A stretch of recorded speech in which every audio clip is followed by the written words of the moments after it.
জামাই on trial. তোমার মতো পাগল মেয়েকে বিয়ে করতে দিলে বরকেই বিয়ে ছেড়ে পালাতে হবে। অভ্রর কথা শুনে নিধি খানিকটা চিন্তিত ভঙ্গিতে বলল, অভ্র ভাই, বিয়ের দিন যদি বর পালিয়ে যায় তাহলে কনে কাকে বিয়ে করে সেটা তোর বরকে জিজ্ঞাসা করিস। পালিয়ে যাওয়ার আগে যেন তোর জন্য একটাকে রেখে যায় মেন্টাল হসপিটাল থেকে তুলে এনে। অভ্র ভাই শোনো, আমি জানতে চাইছি, তুমি পালিয়ে গেলে আমি বিয়ে বাড়ির যে কাউকে বিয়ে করে ফেলতে পারবো? অভ্র এবার চোখ গরম করে তাকালো নিধির দিকে। তা দেখে খানিকটা মিয়ে গেলেও পুরোপুরি চুপ না করে চুপচাপ দাঁড়ালো কিছুক্ষণ। তারপর আবারও বলল, তুমি জানো, তুমি আমাকে রেগে গাল লাল করে যতটা বকা দাও তার চেয়ে বেশি খেয়াল রাখো। যেদিন আমার মাথা ধরেছিল তুমি তো তোমার ঘর থেকে প্যারাসিটামল এনে দিয়েছিলে। অভ্র একটু অপ্রস্তুত হয়ে বইয়ের পৃষ্ঠা উল্টাতে উল্টাতে বলল, আমি তোদের বাড়ির কাজের মেয়েকে ওষুধ দিয়েছি, রাস্তার মেয়ের কুকুরটাকেও বিস্কুট খেতে দিয়েছি, বাড়ির সামনে আসা বিড়ালটাকেও নিজের ভাগের মাছটা খেতে দিয়েছি।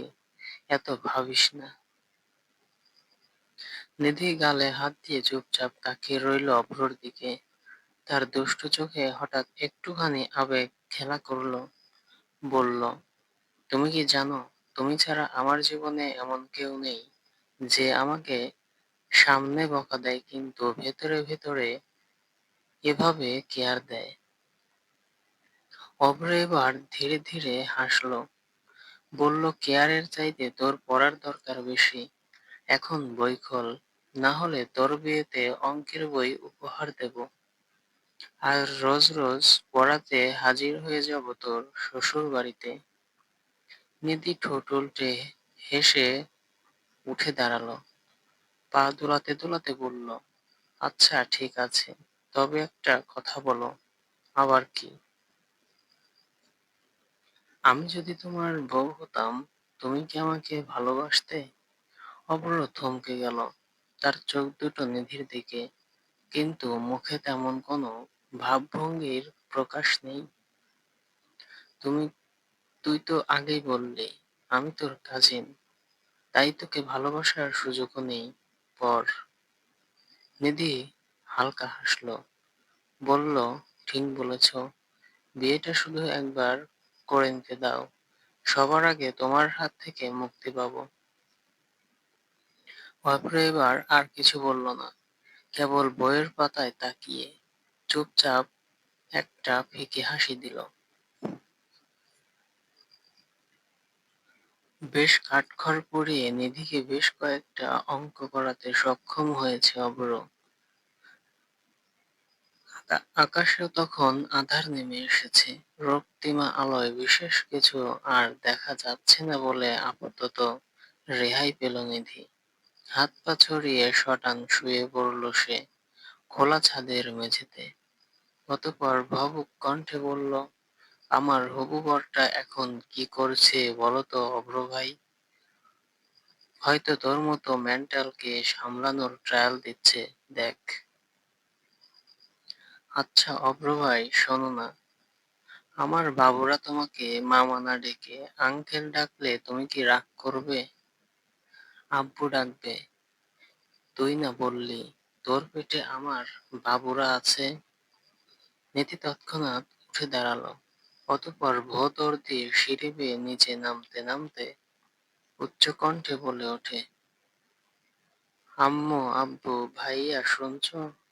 আমার পেটে অভ্র ভাইয়ার বাবু।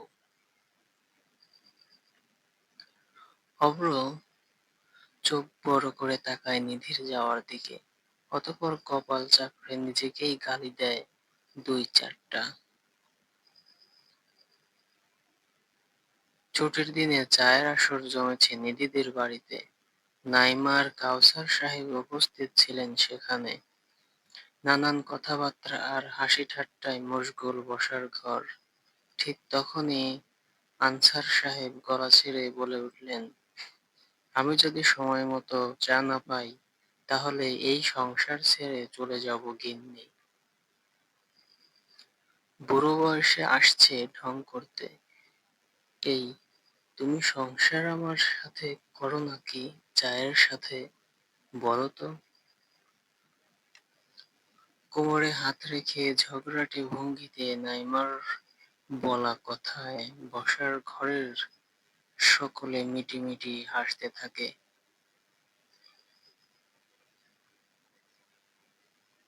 তখনই আনসার সাহেব চেয়ারে আয়েশ করে বসে একটা সাহেব সাহেব ভঙ্গি করে বলে ওঠেন, তোমরা অনেকে বোঝো না, আমার রক্তে আরবিসি আর ডাব্লিউবিসি না, টিবিসি রয়েছে। ঠিক তখনই নিধি নেমে আসে ছাদ থেকে। নিধিকে দেখামাত্র আনসার সাহেব হাত বাড়িয়ে তাকে কাছে ডেকে বলে ওঠেন, এই তো আমার টিবিসি পার্টনার চলে এসেছে।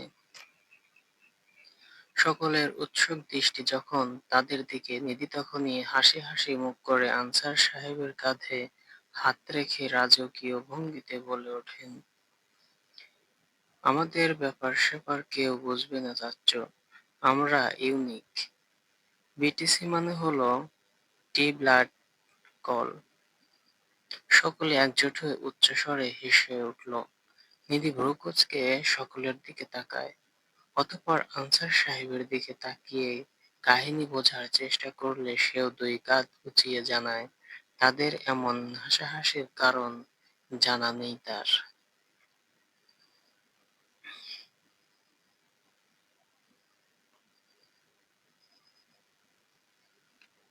চায়ের ট্রে হাতে সকলের জন্য চা নিয়ে আসছে নিধি। বসার ঘরের সবাইকে চা দেওয়ার পর একটা কাপ নিয়ে ছুটল সে ছাদের দিকে। অতঃপর তখনও দাঁড়িয়ে ছাদে অভ্র। প্রকৃতিতে সন্ধ্যা নেমেছে, ছাদের কিনারায় দাঁড়িয়ে কার সাথে যেন নিচু স্বরে কথা বলছে সে। নিধি আলতো পায়ে তার পেছনে গিয়ে দাঁড়াতেই পিছু করে সে, ফোনটা কান থেকে নামিয়ে পকেটে ঢুকিয়ে ভ্রু উঁচিয়ে প্রশ্ন করে, কি চাই? তুমি বুঝলে কিভাবে আমি এসেছি? তোর মতো গবেট না আমি, তাই বুঝেছি। এখন বল এখানে কেন এসেছিস? নিধি হাতে ধরে থাকা চায়ের কাপটা তার দিকে দেখিয়ে বলল, চা দিতে। চিনি দিয়েছিস? না। লবণ? না। টেস্ট করে দেখ আগে নিজে, এরপর আমি নেব। নিধি সাথে সাথে এক চুমুক দিল তাতে, সাথে সাথে থুথু করে ফেলে দিল সেটা। অভ্র সাথে সাথেই তার হাত থেকে কাপটা কেড়ে নিল। নিধি মুখটা খানিকটা কাচুমাচু করে বিশ্রী একটা গা গলানো ভাব করে বলল, এমন তেতো চা কিভাবে খাও তুমি অভ্র ভাই? মেজো আম্মু কি বানিয়েছে এটা? অভ্র সাথে সাথেই চুমুক দিল চায়ের কাপে। অতঃপর খানিকটা ভ্রু উঁচিয়ে জিজ্ঞাসু দৃষ্টিতে তাকালো, তাকিয়ে বলল, কিন্তু আজ তো এটা মিষ্টি মিষ্টি লাগছে। এভাবে আমার ডায়াবেটিস বাড়াস না, নিচে যা। নাইমা আর রুকসার বেগম মিলে রান্নাঘরে রাতের খাবারের আয়োজন করছেন। আজকে রাতের খাবারটা এই বাড়িতেই হবে সকলের। নিধি ছাদ থেকে নেমে এসে নিয়াজের পাশে ফাঁকা পড়ে থাকা চেয়ারে দুই পা গুটিয়ে বসলো। অতঃপর হাঁক ছেড়ে দিয়ে বলে উঠল, আমাকে তাড়াতাড়ি চা দাও আম্মু, পেটের ভেতরে বাচ্চাগুলো খিদেতে বিদ্রোহ শুরু করেছে। রুকসার বেগম আর নাইমা একে অন্যের মুখ চাওয়াচাওয়ি করেন তৎক্ষণাৎ। সাথে সাথে রান্নাঘর থেকে বেরিয়ে বসার ঘরে এসে দেখেন ততক্ষণে সকলের নজর নিধির দিকেই। রুকসার বেগম সাথে সাথেই জারি দেওয়া কণ্ঠে বলে ওঠেন, ফাজলামি পেয়েছিস তুই? কি সব বলছিস? তোর পেটে বাচ্চা মানে? ওমা, তোমরা জানো না, অভ্র ভাইয়ের বাচ্চারা আমার পেটে। সো ফ্রেন্ডস, গল্পটি কেমন লাগলো জানাবেন, আর চ্যানেলটি সাবস্ক্রাইব করে পাশে থাকবেন। ভুল ত্রুটি হলে ক্ষমার দৃষ্টিতে দেখবেন। এতক্ষণ সাথে থাকার জন্য ধন্যবাদ সবাইকে।